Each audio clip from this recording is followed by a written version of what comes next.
Bakit daw may tililing ang tao? Bakit sinasabihan ng ibang tao may tililing ka? Narito ang mga paliwanag.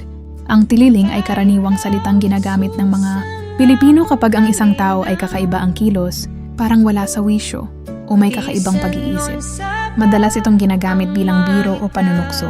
Pero sa mas malalim na kahulugan, may mga dahilan kung bakit nagkakaroon ng ganitong pag-uugali ang isang tao.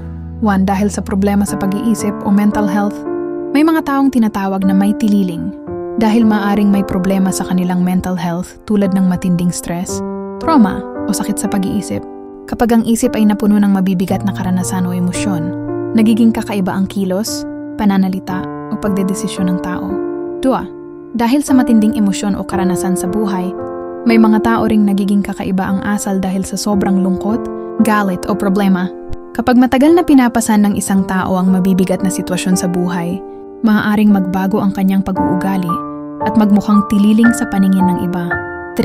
Dahil sa personalidad o kakaibang paraan ng pag-iisip, hindi lahat ng tinatawag na tililing ay may sakit sa pag-iisip.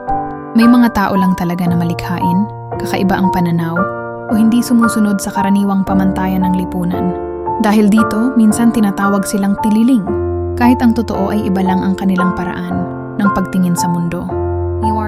Dahil sa impluensya ng bisyo o substance, minsan ang kakaibang kilos ng tao ay maaaring dulot ng alak, droga, o ibang substance na nakakaapekto sa pag-iisip at kontrol ng katawan.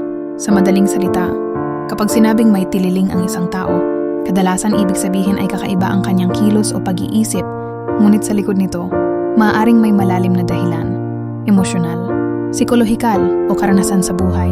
Ang isang mahalagang paalala, hindi agad dapat husgahan ng isang tao na tililing. Minsan, ang taong mukhang kakaiba ay may pinagdadaanan lang na hindi nakikita ng iba.